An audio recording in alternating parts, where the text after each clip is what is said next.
রাসূল করিম সাল্লাল্লাহু আলাইহি ওয়াসাল্লাম বলেছেন, যার নামাজ নাই তার ঈমান নাই।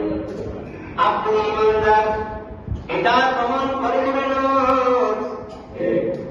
নামাজ আমার ইবাদত, নামাজ আমার সিস্টেম, আমার পদ্ধতি, যে নামাজ মানুষের জীবনকে সুন্দর করে দেয়। সুবহানাল্লাহ। মানুষের ব্যক্তি জীবন উন্নত করে, যে নামাজ পারিবারিক জীবনকে উন্নত করে, যে নামাজ সমাজ জীবনকে আলোকিত করে দেবে। সুবহানাল্লাহ।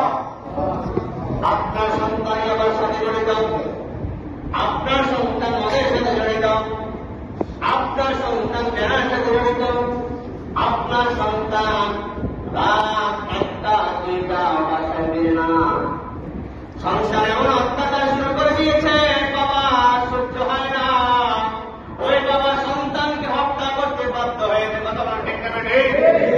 এই সন্তানকে যদি আপনার উদ্দেশ্যে বানাতে চান মুসলমান, একটাই ফর্মুলা, একটাই কৌশল অবলম্বন করতে হবে, সন্তানকে নামাজি বানাতে হবে। যে সন্তান নামাজি হয়ে যাবে, যে সন্তান মসজিদ চিনবে, ওই সন্তান নিয়ে আপনাকে চিন্তা করা লাগবে না, কারণ সন্তানকে যিনি কবুল করবেন তিনি আল্লাহ।